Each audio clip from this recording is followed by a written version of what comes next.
In this video I'm going to show you how to remove a product photo background in Canva without Canva Pro.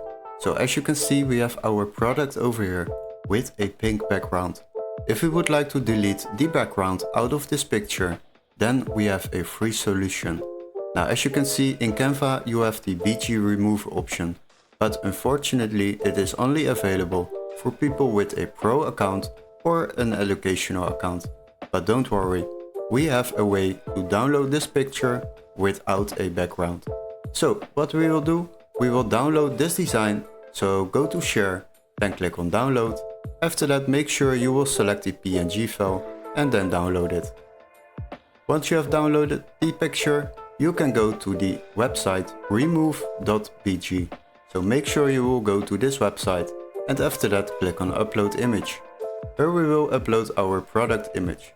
Select the product image and then open it, and now it will be uploaded. And as you can see, it is deleting the background out of this image.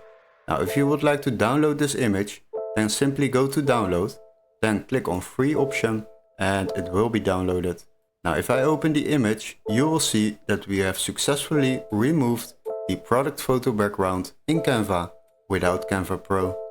Hopefully this video was helpful. Don't forget to like and subscribe, and we would love to see you in our next tutorial. Cheers guys, bye bye.